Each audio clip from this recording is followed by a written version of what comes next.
Voici une petite capsule résumée pour le projet de PDEX 2 2018. Donc, on va voir un petit peu l'ensemble des données qu'on va illustrer sur nos différentes planches de dessin. Donc, à l'aide du protocole que j'ai déposé dans Intranet, donc dans VClodash PDEX 2, cours 4, le protocole que vous avez vu en PDEX 1 l'année dernière, on va numéroter chacune de nos pages. Donc, la première vérification que vous devez faire, c'est est-ce que les pages sont bien numérotées. Okay, donc, on peut aller voir ça dans le tableau de la nomenclature de la liste des plans qui va être intégrée à la page de présentation. Donc, la page de présentation ou la page titre, c'est la numérotation des zéros. Nous, on n'a pas de plan de démolition, mais on peut inclure un plan de l'existant pour illustrer les conditions existantes et l'état actuel des lieux pour montrer l'avant et après. Plan d'aménagement, plan de construction, plan de besoins électriques, on a fait ça.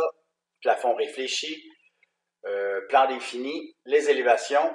Et si vous avez, on n'avait pas assez de place pour mettre les élévations, les coupes du tableau de quincaillerie, on faisait une page supplémentaire. J'avais mentionné à plusieurs qu'on pouvait l'intégrer, donc le placer tout de suite après notre plan de construction, puisque c'était la suite.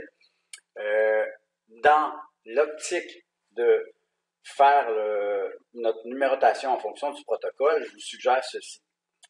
Et c'est ce qui est inscrit ici. Donc, toute la série D1, c'est vraiment ce qui est vu en plan. Donc, tout ce qui constitue vraiment la vue en plan de notre projet. Quand on change d'orientation où la visualisation est différente, c'est-à-dire qu'on veut le montrer en élévation, donc la numérotation vient de changer.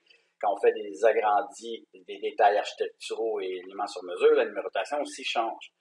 Dans cette optique-là, le tableau de quincaillerie, je viendrai l'insérer tout de suite après mes élévations et ce sera notre page D300. D400 qui seraient nos éléments d'architecture et donc on décale toutes les autres pour faire la suite. Donc à la lueur de cette information-là, on pourra vérifier et modifier en fait notre numérotation de page. Je vais aller chercher un exemple de projet. Dans la page de présentation, on aura la vue d'ensemble du projet en isométrie ou en perspective. Vous pouvez faire une ou plusieurs vues, donc montrer des éléments de votre concept. C'est à vous de déterminer les vues que vous voulez illustrer. Donc la page, là, il n'y a pas juste une façon de la faire. Assurez-vous que toutes les zones sont bien remplies en cartouche, que la liste des dessins est bien là, et c'est ici qu'on pourrait vérifier si la pagination correspond à notre protocole. Donc, page de présentation.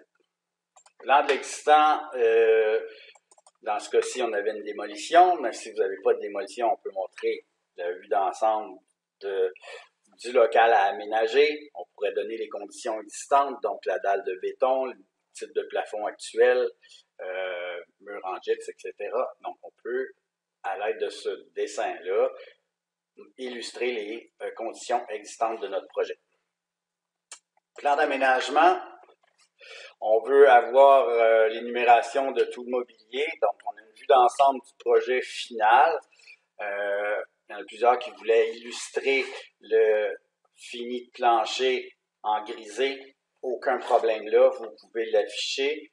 Et j'avais demandé aussi que dans notre vue, on ait une phase aménagement pour montrer tous les murs en grisé. On s'est aperçu que plusieurs avaient certains éléments qui étaient en grisé dans le mobilier, à l'occurrence les in situ. In situ, en fait, si vous avez choisi meubles de rangement, ben, c'est possible qu'ils les mettent en grisé comme ici.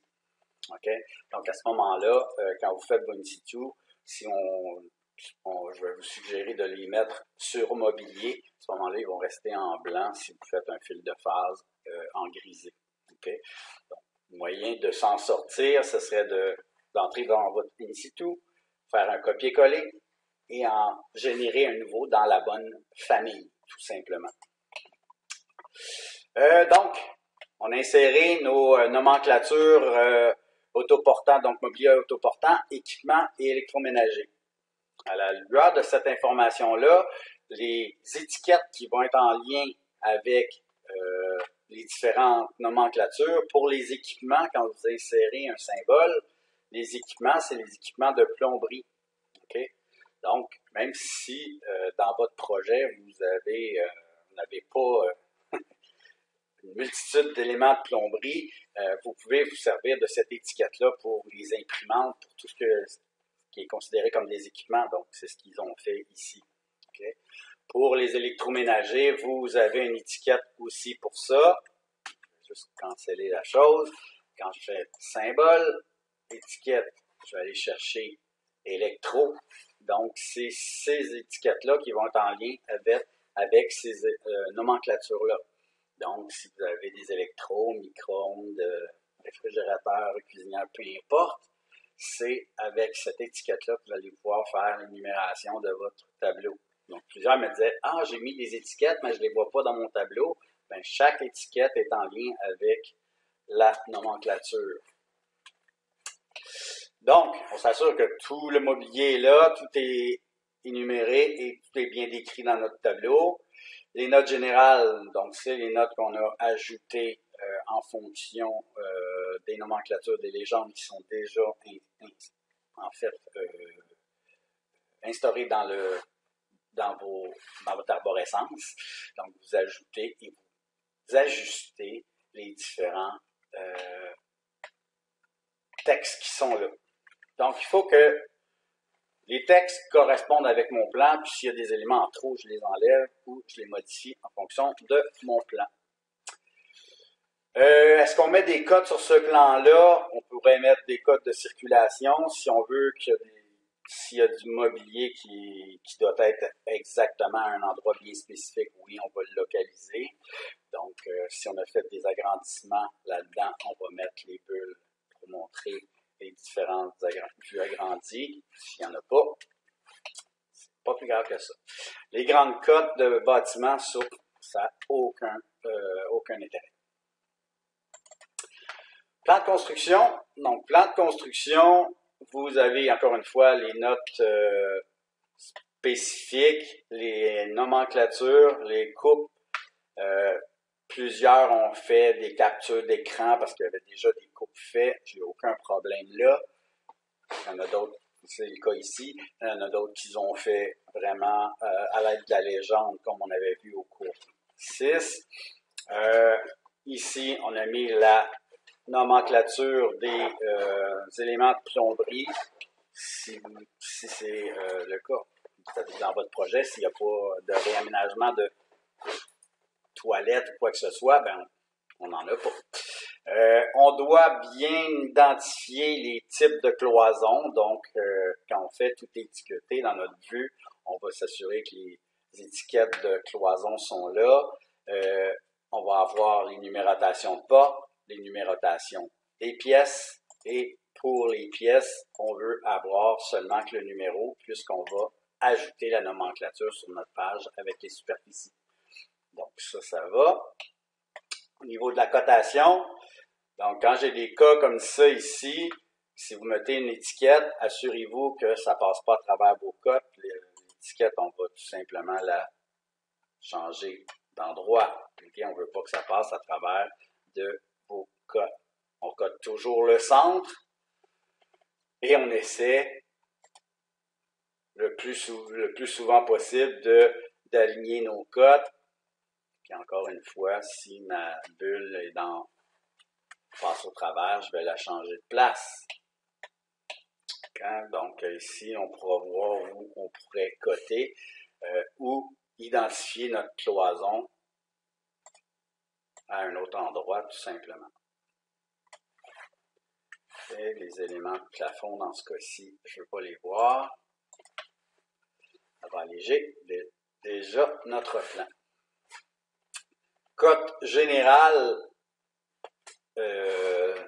complètement inutile dans ce cas-ci. L'existant, donc on cote à partir de l'existant les nouvelles constructions.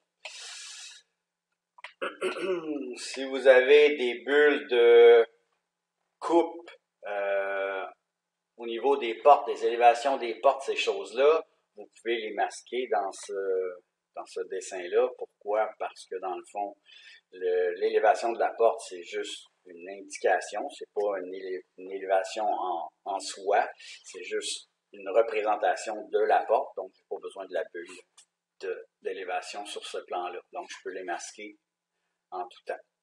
Donc, j'ai besoin de la numérotation des pièces, j'ai besoin de l'identification des cloisons, j'ai besoin de l'emplacement des cloisons en faisant les cotes.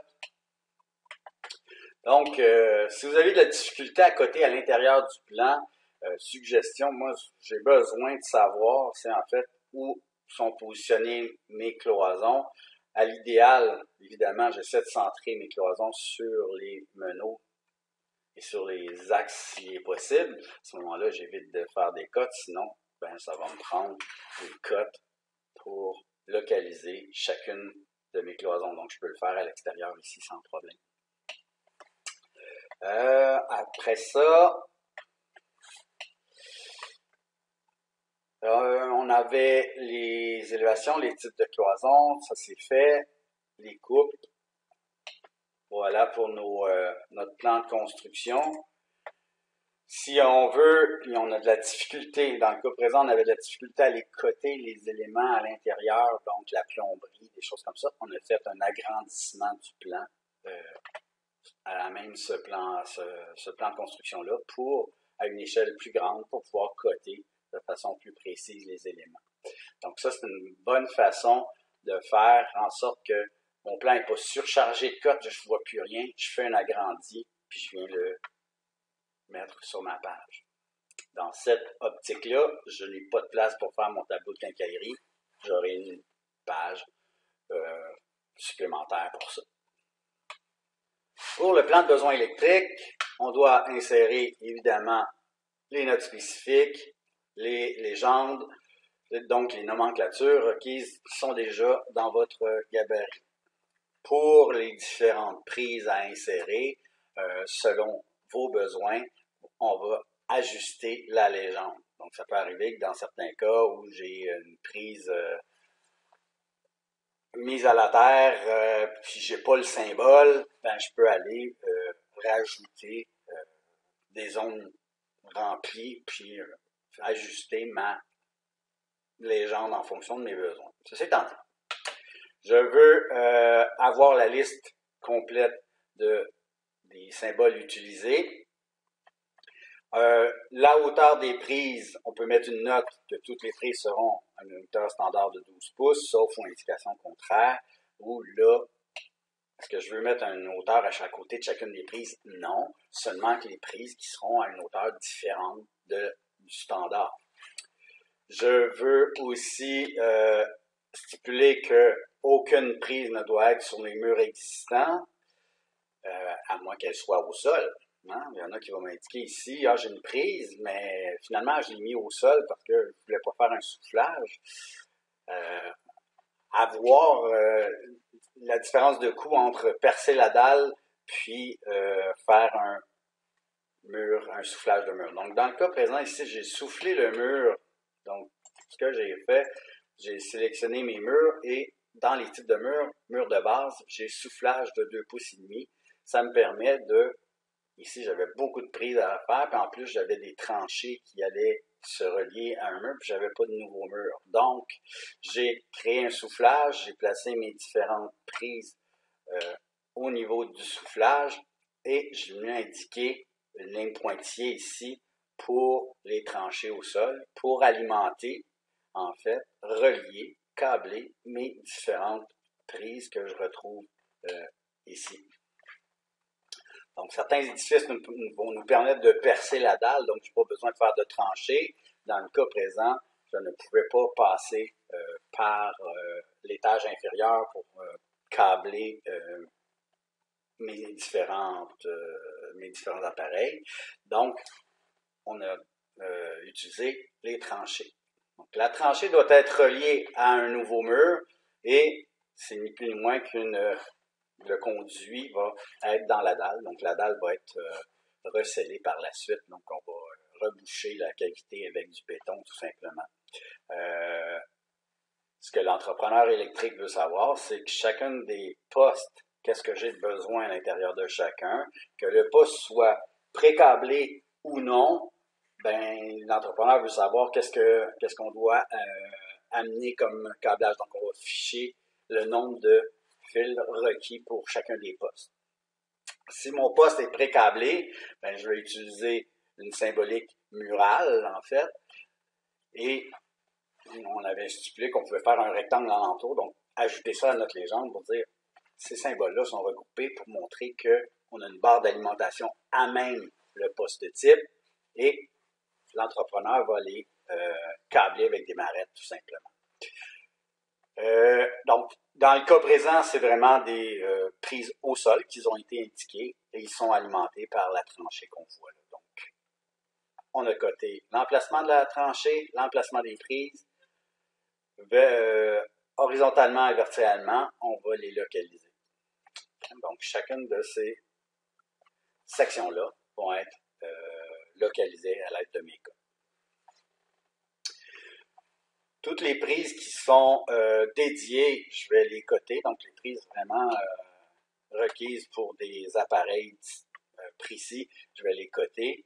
Moi, j'ai tendance à mettre des cotes sur toutes mes prises, parce que je ne veux pas que l'entrepreneur décide de me mettre une prise en plein milieu d'une zone d'accueil ou peu importe. Je vais essayer de les dissimuler le plus possible. Donc, c'est à moi de les positionner selon mes critères. Donc, c'est pour ça que je vous dis aussi bien les coter. Okay. Par la suite, évidemment, je vais m'assurer que si j'ai des prises de télé, des trucs comme ça, je vais stipuler la hauteur. Si ce n'est pas le cas ici au plan, ça devrait être stipulé dans la légende ou dans les notes spécifiques à la limite. Donc, assurez-vous que tous les symboles électriques sont bien identifiés. S'il y a une hauteur requise, je dois nécessairement pouvoir la voir rapidement, soit à l'aide d'une note spécifique ou à même le plan. Au niveau de la salle des serveurs, je vais indiquer mon panneau électrique et tout ce qui a trait le réseau, ça c'est établi par un sous-traitant. Donc, je n'ai pas à stipuler c'est quoi la grosseur du panneau, le réseau et le serveur Wi-Fi, quoi que ce soit. Ces équipements-là, ça c'est pas... ça va être localisé dans cette pièce-là, tout près du panneau électrique, tout simplement. Hormis ça, chacune des pièces doit être numérotée. Je devrais avoir la liste des pièces sur tous mes plans. Donc ça va pour ça. Pour ce qui a trait du plafond réfléchi, évidemment, on va insérer les nomenclatures correspondantes, les notes spécifiques correspondantes, évidemment. Par contre, au niveau du plan comme tel, on doit faire la distinction entre les plafonds en tuiles acoustiques, plafonds en gyps. Dans le cas de mon projet que j'ai à l'écran, c'est des plafonds en gyps pratiquement pour toutes les pièces, en fait, pour toutes les pièces. Donc, dans ma légende, j'aurai les types de plafonds correspondants ici, ainsi que les hauteurs. Pour les plafonds en tuiles acoustiques, évidemment, je vais donner la dimension des tuiles, la hauteur et le point de départ de ma tuile ou de mon plafond général. Donc, quand je viens pour installer les appareils ou les luminaires, je viens les positionner dans un plafond en jet. Évidemment, j'aurai beaucoup de cotes puisque je devrais localiser chacun des appareils. Pour les plafonds en tuiles acoustiques, on peut mettre une note spécifique comme spécifiant que les appareils seront centrés dans les tuiles acoustiques. Donc, les appareils encastrés seront centrés dans les tuiles acoustiques, sauf ou indication contraire où on mettra une cote pour localiser les appareils qui ne seront pas centrés à ce moment-là. Pour les plafonds en gyps, je viens coter centre à centre mes appareils. Je dois les localiser. Encore une fois, ça aussi, je peux mettre des lignes pour tracer des axes selon lesquels ils vont être insérés. Donc, si j'ai beaucoup de luminaires dans une partie air ouverte, je vais mettre des lignes guides pour les côtés et les centrés. Les différents types seront lettrés et identifiés dans ma nomenclature, évidemment. Pour ce qui a trait les interrupteurs, gradateurs, etc., donc on va indiquer le type. Plusieurs façons de gérer les circuits électriques à même une pièce. On doit soit avec des lignes qu'on vient tracer et relier nos appareils, ou mettre une lettre minuscule à côté du gradateur ou de l'interrupteur, et on va mentionner la même lettre minuscule à côté du type d'appareil. Donc, si j'avais 3G avec un A, je vais mettre L1A, L1A, comme ça je peux mettre mes liens électriques. Évidemment, dans une pièce où j'ai seulement qu'un circuit électrique, je n'ai pas besoin de faire de lien ni de mentionner de lettres minuscules, puisque j'ai juste un appareil, un interrupteur. Si j'ai plusieurs appareils et plusieurs zones d'éclairage, là, à ce moment-là, ça va être pertinent de générer nos liens électriques. Sinon, bon, même principe au niveau des pièces, c'est toujours le numéro, puis j'aurai la nomenclature des pièces dans mon... Et ça, c'est bon pour tous les plans. Ça allège le plan à ce moment-là. Donc, bien spécifier les hauteurs. Je dois bien identifier mes appareils d'éclairage, bien positionner aussi mes interrupteurs. La vue de plage, en fait, plage de vue de cet élément-là, bien important. Si on va voir la plage de vue, on va identifier à partir de quel niveau on vient faire notre vue. Donc, habituellement, c'est à partir de 5 pieds, on regarde vers le haut, mais si vous avez des murs comportant des éléments vitrés, puis vous voulez absolument les illustrer, ben, on peut monter la plage de vue pour couper à l'intérieur de ça. Évidemment, les portes, j'ai éteint toutes les portes, donc j'ai masqué les portes dans ce plan-là pour faire mon plan de plafond réfléchi. Donc, la légende des interrupteurs, notre spécifique, en fait, au niveau des luminaires, je peux avoir la légende des plafonds, nomenclature des luminaires, puis les finis de plafond à ce moment-là. Donc, ça, c'est pour mon plan.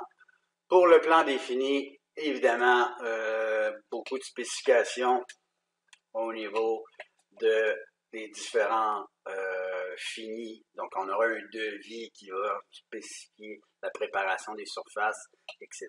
Donc, ça, vous pouvez insérer et modifier la chose. Vous aurez les notes générales pour les finis.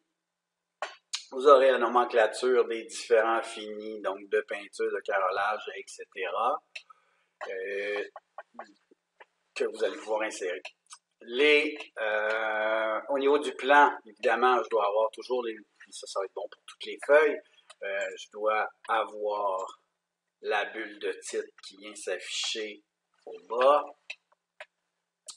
Je dois être en mesure d'identifier toutes les peintures donc, que je peux retrouver dans les pièces. Donc, chacune des pièces doit être traitée.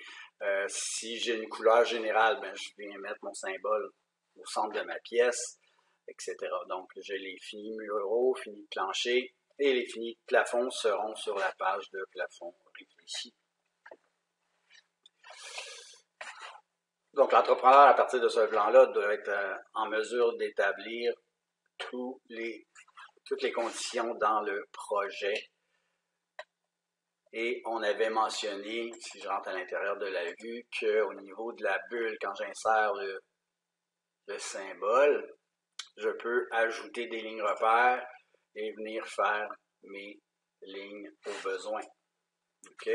Donc, ça, c'est des lignes repères. Eux, ils ont dessiné carrément des lignes, donc deux principes. Moi, j'aime bien utiliser les lignes repères avec mes symboles dans des coins un peu plus complexes. Là, je pourrais utiliser les lignes pour faire mes repères.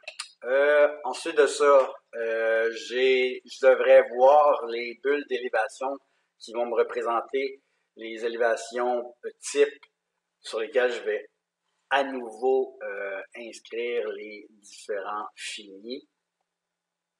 Donc, ce plan-là n'est ni plus ni moins qu'une grande spécification puisque je vais établir tous les finis requis dans ce projet.